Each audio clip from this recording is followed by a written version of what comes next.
yan. Kumain na, bigay. Nantay ko lang Kumain ka ulit. Ha? Kumain ka ulit. Ayoko. Pakuwang, gusto mo ba? Kaya, nasa ibon. Ano inuulam niya ng hit? Mga gulay. Si Tristan hindi niya magawa yung katulad niya. Rita mo si Eva, naghugas mag-isa ng kamay. Kasi Ebi ka hindi. Ha? Hindi nagaganyan. Hindi niya maano yung sarili niya, si Tristan lang. Oo.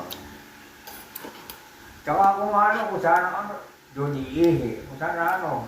Kung ako kayo, bigyan totoo. Kailangan ng bata attention. Hindi nga nila inaano, ano, o si Kristen. Mas maano pa si Kristen sa ano, kailangan. Larutan lang. Kung ayaw niya alagaan, di ba? No? Ilalaro ba? No? Magsisisi yan pagka yung anak niya Titingnan ko ano nga pag-aralan ni Vincent pagkapon. Ba't pa siya ganun? Halika na dito. Huy, huy. Palit Hindi, ng huwag damit. na talaga, Daddy. Teka.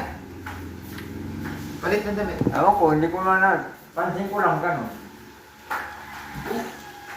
Kami kasi gabi, pagka ano naman, ewan ko ba, ako kasi mahal ko yung mga anak.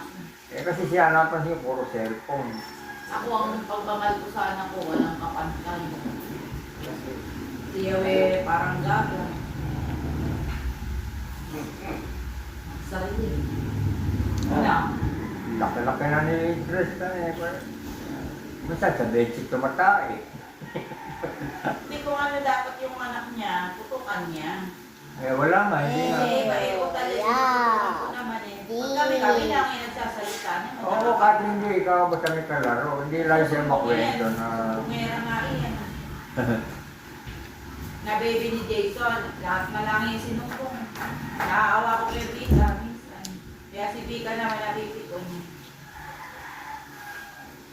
Hindi kami ng damit eh. Ingit na ingit si Eva eh. Binili ko din ng mura. Graduate yan. Bumili kami damit kahapon. Ano yung pagpasok, grade 1 ah. Oo.